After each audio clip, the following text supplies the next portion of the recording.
자, 여러분, 뭐, 인터넷 포털에서 법령 치면 법령 다 뜨는 거 알죠? 그래서 가능한 법령으로 확인하는 게 좋아요. 거기에 막 Q&A 이런 거 확인하지 마시고, 뭐 정확하지 않을 수 있으니까. 그리고 지금 우리가 공부하는 이 부속 법령들은 법령이 거의 30조에서 거의 끝나요. 그러니까 내용이 많지 않아. 찾는데 그렇게 어려움도 없어요. 자, 그래서, 자, 여러분 거기 써주세요. 우리 422번에, 자, 3번 행정안전부 장관을 국무총리로 바꿔주시고요. 거기 써두십시오. 22조라고 써주세요. 22조. 자, 22조. 공공기관의 정보공개에 관한 법률 22조에 보면, 자, 다음의 사항을 심의 조정하기 위하여 국무총리 소속으로 정보공개위원회를 둔다라고 되어 있습니다. 그리고 거기다가 여러분 2020년 개정이라고 써있어요. 이것도 2020년 12월에 개정됐네요. 2020년 개정까지 써주시면 돼요. 자, 그러니까 격이 다 높아지고 있다 이렇게 생각하시면 돼요. 아까 개인정보도 국무총리로 되는 거고 격이 높아지고 있다. 그거 되는 거고 그거는 대통령에서 떨어진 거니까 격이 높아진다고 볼 수 없네. 개인정보법은. 자, 어찌됐든 국무총리로 보시면 되겠고, 자, 445번부터 볼게요. 자, 국민권익위원회 있습니다. 국민권익위원회. 자, 국민권익위원회 하면 세 가지가 떠올라야 된다고 그랬지. 예, 세 가지. 하나는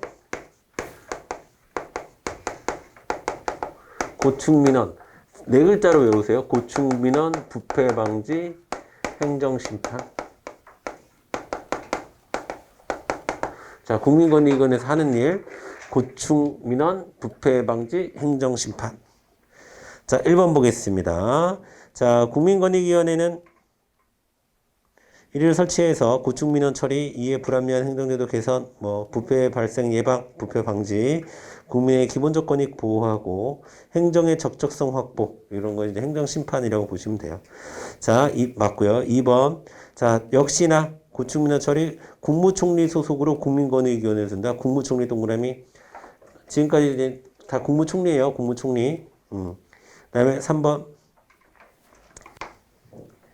3번도 좀 무리해서 문제를 만든 것 같은데, 위원회는 위원장 1명을 포함한 15명 이내란 말 들어가면 안 돼요.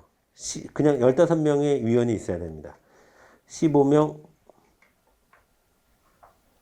그 다음에 밑에 동그라미 칠까? 고충민원, 부패방지, 행정심판. 4번. 자, 위원장 및 부위원장은 대통령이 임명하고, 그 다음에 상임위원은 위원장의 제청으로 대통령이 임명하고, 그 다음에 상임위 아닌 경우 위원 중 1명, 국회가 1명, 대법원장. 맞아요. 446번 보겠습니다. 자, 시민고충위원회, 지자체에 들 수 있는 시민고충위원회는 고충민원 처리 업무를 공정하고 독립적으로 수행하기 위해서 해야 되는 거고, 자, 그 다음에 지방의회 동의를 거쳐야 되고요. 2번 4년 연임. 3번 30일 이내 후임자 위촉. 4번. 여러분 사실 여기 시민고충위원회에서 의미가 있는 시험에 나올 수 있는 것은 시민고충위원회가 단독 문제로 나오기 굉장히 힘들고 선지로 나올 수 있는 것은 1번하고 4번입니다. 1번하고 4번. 자, 4번. 지방자치단체 및 그 소속기관에, 그러니까 제일 많이 나올 수 있는 건 4번입니다. 4번. 지방자치단체 및 그 소속기관에 관한 고충민원의 처리와 행정제도 개선 등을 위해서 각 지방자치단체의 시민고충처리위원회를 둔다라고 하면 안 되고 둘 수 있다. 임의적이다. 이 중요해요. 임의적이라는 게 중요해요. 그러니까 시민고충처리위원회를 둬야 되는 건 아니야. 모든 지방자치단체가 의무적으로 둬야 되는 건 아니고 둘 수 있다. 이렇게 돼야 돼. 둘 수 있다. 근데 둘 수 있다. 요게 그냥 선지로 나올 가능성이 많아요. 그 다음에 447번. 자, 네. 분야별로 분과위원회 동그라미 사무처 동그라미 두 개 다 있어야 됩니다. 분과위원회 사무처. 그 다음에 쭉 봤을 때 국민권익위원회 전문위원도 들 수 있어요. 전문위원. 그 다음에 4번. 자, 4번이 틀렸는데 위원회는 매년 고충민원과 관련해서 위원회의 운영사항을 대통령 또는 국회에 보고해야 하고 이를 공표해야 한다. 뭐가 틀렸냐면 또는이 틀려서 또는 5월이 아니라 엔드야. 그래서 대통령과 국회에 이렇게 해야 돼요. 대통령 또는 국회라고 하면 대통령한테 하든가 국회한테 하든가 둘 중에 하나만 해도 돼 라는 얘기인데 그게 아니라 대통령한테도 해야 되고 국회에도 해야 됩니다.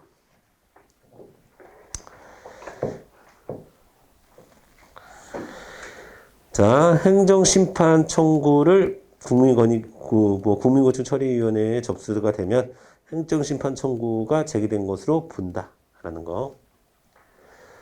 자, 챙겨두시고 이번에 행정조사 보도록 하겠습니다. 행정조사 기본법 1번 보겠습니다. 자, 1번 별표 잘 나오죠, 여러분? 예, 행정조사를 통해서 알게 된 것을 두 번째 줄 원래의 조사 목적 이외의 용도로 이용하거나 타인에게 제공하면 당연히 안 되겠죠. 그 다음에 2번. 자, 2번도 별표. 자, 법령 등에서 행정조사를 규정하고 있는 경우에 행정조사를 하는 거지. 제 마음에 안 드는데 한다고 해서 행정조사를 하면 안 돼요. 그러면 폭력입니다. 그렇죠? 하지만 두 번째 줄이 훨씬 더 중요하죠. 하지만 자발적으로 협조를 얻어서 하는 경우에는 법령이 없더라도 할 수 있습니다. 자, 3번. 행정기관의 장은 매년 12월까지 다음 연도에 행정조사 운영계획을 수립해야 돼요. 자, 누구한테 제출해야 되냐? 법제처장 아니고 국무조정실장. 국무총리실에 일해서 일하겠죠. 국무조정실장. 자, 그 국무조정실장은 행정기관의 장이 제출한 행정조사 운영계획을 검토하고 이에 대한 보완을 요청할 수 있고요. 자, 그리고 그 두 번째 줄이 중요합니다. 특별한 사정이 없는 한 응해야 됩니다. 자, 행정조사 기본법의 A. 자, A에 해당하는 경우 행정조사의 개시와 동시에 출석 요구서 등 조사 대상자를 제시하거나 행정조사 목적 등을 조사 대상자의 구두로 통지할 수 있습니다. 그러니까 자, 이건 뭐냐면 구두로 할 수 있는 경우. 서면이 아니라 구두로 할 수 있는 경우. 1번. 자, 미리 통지할 때에는 증거인멸 등으로 행정조사의 목적을 달성할 수 없다고 판단하는 경우. 자, 개시와 동시에 구두로 통지한다. 개시와 동시에. 왜 그럴까? 증거인멸 할까봐 그러는 거죠. 그렇죠? 증거인멸 할까봐. 맞죠? 그 다음에 통계법에 따라서 지정 통계 작성을 조사하는 경우에는 이거는 뭐냐면 이미 정해져 있어요. 이미 정해져 있고 그 다음에 침입적인 성격이 거의 없죠, 여러분. 통계조사 하는 거니까. 여기 직원 몇 명이에요? 뭐 이런 거 조사, 통계청에서. 우리 학원도 가끔 와요. 법인 같은 경우에는 통계청에서 와서 기본적인 상황 확인하게 가는데, 그거를 꼭 미리 알리고 오지 않습니다. 그냥 어느 날 와요. 근데 그게 뭐 그렇게 침입적이진 않잖아. 그러니까 할 수 있는 거고. 그 다음에 조사 대상자의 자발적으로 협조를 얻은 경우에도 구두로 통지할 수 있고요. 그 다음에 4번이 틀렸습니다. 이건 여기 들어가지 않아요. 국가안전부장과 관련이 있는 경우. 자, 50번. 행정조사 기본법에 관한 설명으로 옳지 않은 것은 세무조사에 착수하게 된 동기 내지 계기가 서로 다르더라도 세무조사의 세목과 기간이 중첩되는 범위 내에서는 중복조사에 해당합니다. 그러니까 세목과 기간이 중첩되면 중복조사라고 봐야 되는 거예요. 자, 그 다음에 여러분, 금융감독기관에서 하는 조사는 행정조사기본법의 적용을 받지 않습니다. 별도의 법령에 의해서 하는 거예요. 금융은 행정조사에 들어가지 않는다. 우리가 이제 행정조사기본법이라고 얘기는 하고 있지만 대부분은 무슨 조사겠어? 세무행정, 세무조사가 대부분 차지하고 금융감독과 관련해서는 행정조사 기본법이 적용되지 않습니다. 자, 그리고 여러분 금융감독기관은 행정청을 조사하는 게 아니잖아. 금융기관을 조사하는 거지. 그치? 응. 자, 3번. 행정조사란 행정기관의 정책을 결정하거나 직무를 수행하는 데 필요한 정보나 자료를 수집하기 위해서 현장 조사, 문서 열람, 치료 채취를 하거나 조사는 보고 요구, 자료 제출 요구, 출석 요구, 진술 요구를 하는 행동을 말한다. 맞습니다. 자, 4번 별표체였죠. 유사하거나 동일한 사항에 대해서는 자, 세무일가가 있고 세무이가가 있어. 그러면 세무일가도 세무조사하고 세무이가도 조사해야 되나요? 그러면 침입적인 행위를 두 번 하는 거죠. 그러니까 가능하면 공동조사를 실시해야 됩니다. 그래서 행정조사가 중복되지 않게 해야 돼요. 자, 1번처럼 이런 세목과 기간이 중첩되는 경우에는 중복종사에 해당하니까 가능하면 공동조사를 해라 라는 얘기입니다. 자, 그래서 1번이 해당하지 않는다가 아니라 해당한다로 바꾸셔야 되고 정답은 1번이 되겠습니다. 자, 451번. 자, 그쵸? 기억은 국무조정실장이 돼야 되고요. 그 다음에 국무회의와 대통령에게 보고를 해야 되는 거고 2번이 되겠습니다. 자, 452번 보겠습니다. 452번. 1번. 여러분 452번은 문제 자체에 별표 쳐주시고 자주 나오는 선지들로 구성되어 있습니다. 옳은 것은 이렇다는데 자 1번 아까도 방금 본 거죠. 동일한 조사 대상자의 행정조사를 실시할 경우에는 공동조사를 해야 됩니다. 자 1번이 맞는 말이고요. 자 2번 틀렸습니다. 2번. 자 조사원이 자료 등을 영치하는 경우 조사 대상자의 생활이나 영업이 사실상 불가능하게 될 우려가 있을 때에는 그러니까 예를 들어서 복사기에 자료가 필요해요. 복사기가 없으면 근데 일이 안 돼. 그럼 그걸 찍어야지. 그렇죠. 찍어야죠. 그래서 사진으로 촬영하거나 사본을 작성하는 등 어떤 서류가 있는데 그 서류 가져가 버리면 일이 안 돼. 그러면 사본 복사해서 갖고 가면 되는 거예요. 해야 하며 영치는 절대적으로 금지된다. 근데 절대적으로는 틀려요.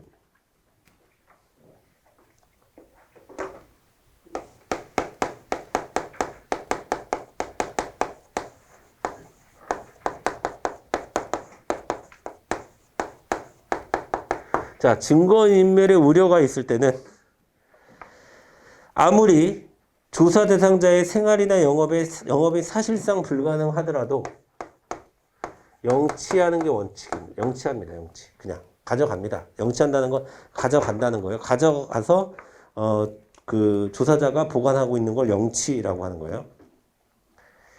자, 절대적으로란 말이 틀렸고 증거인멸의 우려가 있을 때는 조사 대상자의 생활이나 영업이 사실상 불가능하게 될더라도 영치합니다. 자, 3번 보겠습니다. 정기조사 또는 수시조사를 실시한 행정기관의 장은 어떠한 경우라도 동일한 사안에 대해 동일한 조사 대상자를 재조사해서는 안 된다라고 되는데 어떠한 그 원칙이에요. 동일한 재조사해서는 안 돼요. 그런데 어떠한 경우라도 때문에 틀린 거죠. 그럼 어떤 경우에는 동일한 대상에게 동일한 사안에 대해서 동일한 조사 대상자를 다시 한번 조사할 수 있을까요? 새로운 증거. 키워드는 새로운 증거예요. 새로운 증거. 자, 새로운 증거가 확보되었을 경우.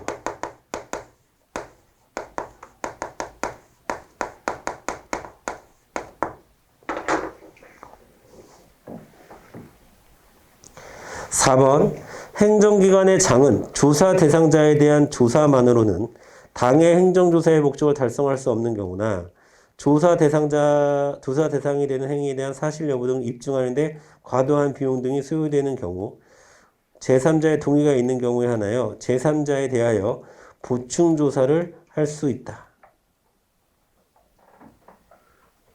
자, 이것도 이제 하나여 때문에 틀렸습니다. 자, 두 가지. 제3자에 대해서 보충조사를 하려면 제3자의 동의가 있거나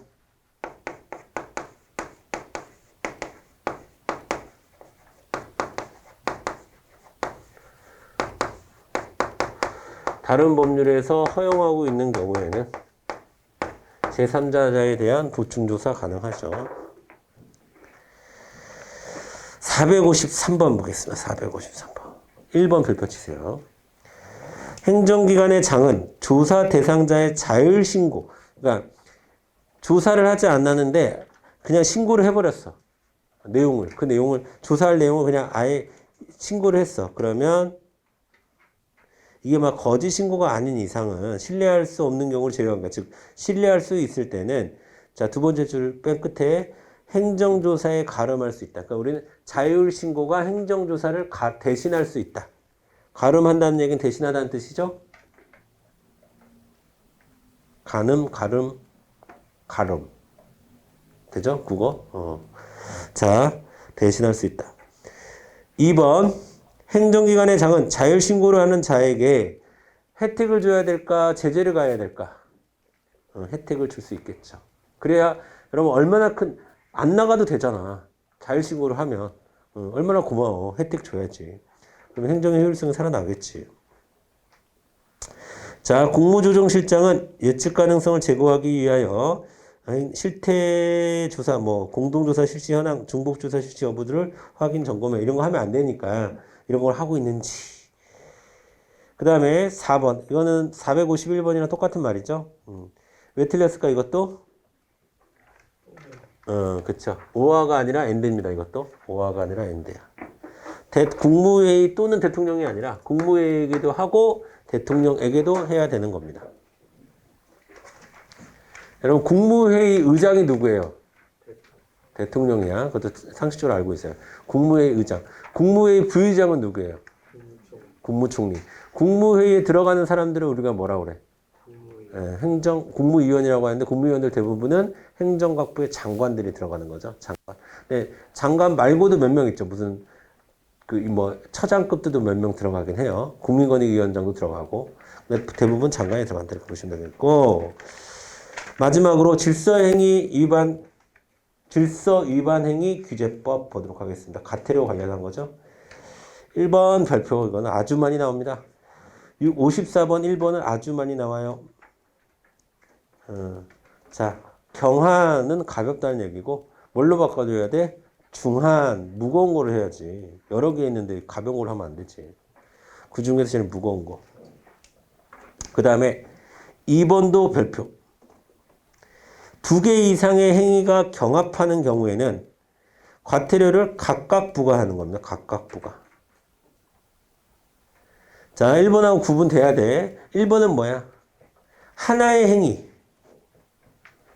2번은 2개 이상의 행위. 그러니까 2개 이상의 행위는 각각. 하나의 행위에는 하나의 행위로 위반을 2개 이상 할 수 있어요. 하나의 행위로. 그럴 때는 가장 무거운 거. 그러니까 하나의 행위당 행위 하나에 과태료 하나. 아시겠죠? 위반이 아니야, 위반. 위반이 아니라 행위. 자, 그 다음에 3번. 네, 법인 또는 그 개인에게 과태료 부과한다. 맞고요.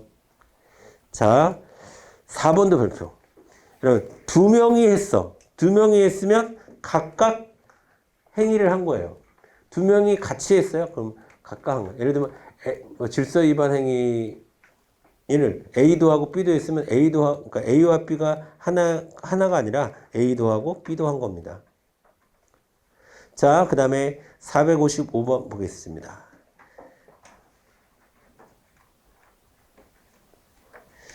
과태료 부과 징수에 필요한 정보 제공을 요청할 수 있죠, 당연히. 그리고 특별한 사정이 없으면, 자, 여러분, 응할 수 있다, 틀렸고, 응해야 한다. 이것도 기속이냐, 재량이냐의 문제인데, 기속입니다. 응해야 한다.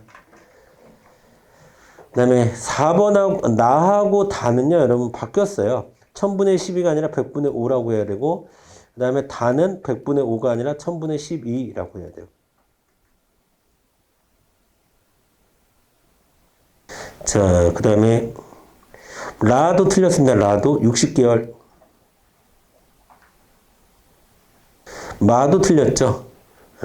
여기 그냥 행정법원에 관할 이렇게 하면 안 되고 당사자의 주소지의 지방법원.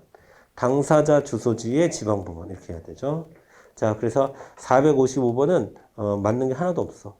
다 틀렸어요. 자, 포인트들 다 챙겨주시고 그 다음에 56번 보겠습니다. 이것도 역시 자, 감경해야 한다가 아니라 감경할 수 있다. 이건 재량입니다. 가태료 감경은 할 수도 있어요. 자진 납부했을 때는 감경할 수도 있습니다. 대부분 감경해 주죠. 자진 납부하면. 자, 그 다음에 의견 제출의 기회 10일 챙겨두시고 3번 그 다음에 아까 여러분 60일이라고 얘기했었죠? 60일 60일 얘기 안 했네. 60일입니다. 60일. 60일 이내에 서면으로 이의제기해야 되고 판례에 따르면 질서위반 행위가 자신의 칭호는 사유를 위반한 일을 주장하는 경우 네, 고의나 과실 여부 따져보아야 한다. 넘어갈게요. 57번 자, 자료 제공할 수 있죠. 자료 제공할 수 있다. 그 다음에 제공할 수 있으면 미리 알려야 하고 제공 사실을 통보해야 하고 4번 30일간 과태료의 납부가 있을 때까지가 아니라 30일의 범위 이내에서 그러니까 30일 이내에서 30일 범위 이내에서로 바꿔야 돼요. 자, 이런 거야. 뭐 법령에 있냐 없냐 하고 법령이 어떻게 표현되어 있냐 이게 문제이기 때문에 자, 58번 보겠습니다. 58번 자, 변경된 법률을 적용해야 되고요. 그 다음에 과태료 재판이 확정된 후 법률이 변경돼서 그 행위가 질서 위반 행위에 해당하지 아니할 때는 자, 과태료 징수 또는 집행을 면제해야 됩니다. 4번 자, 신분이 있는 자 없는 자 신분이 없는 자에 대해서도 질서 위반 행위 성립합니다. 자, 이거는 앞에 456번에 3번이랑 똑같은 거죠. 60일 이내에 이의제기 할 수 있다. 이의제기를 어떻게 해야 합니까? 할 수 있죠. 그렇죠? 안 하면 안 하는 거지. 459번 이런 거를 과태료라고 하는 거죠. 과태료. 이건 뭐 너무나 쉬운 문제고. 자, 460번 넘어가겠습니다. 행정법에 관한 설명으로 옳지 않은 것은 이라고 되어 있는데 자, 1번 보겠습니다. 자, 질서행위 규제법상 질서위반행위 규제법상 행정청은 질서위반행위가 종료된 날로부터 5년 동그라미 질서위반행위에 대한 과태료를 부과할 수 없다. 이런 걸 여러분 제척기간이라고 얘기하죠. 제척기간 5년.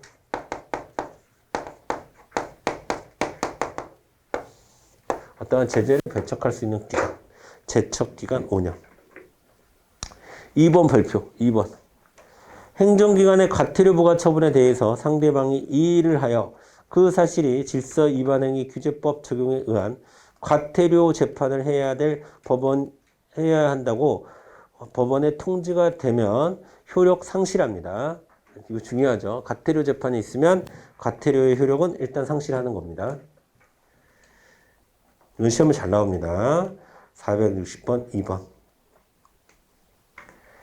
자, 이건 뭐 행정의 실효성 확보 수단할 때 다시 공부할 건데 어쨌든 법령을 우리가 지금 보는 중이니까 2번 별표 쳐주시고 3번 과태료 재판은 판사가 아니라 검사입니다. 여러분. 기본적으로 형에 대한 집행은 검사예요. 검사. 여러분 기본적으로 이거는 지금 과태료 얘기하는 거 아니야? 형법 얘기하는 형법.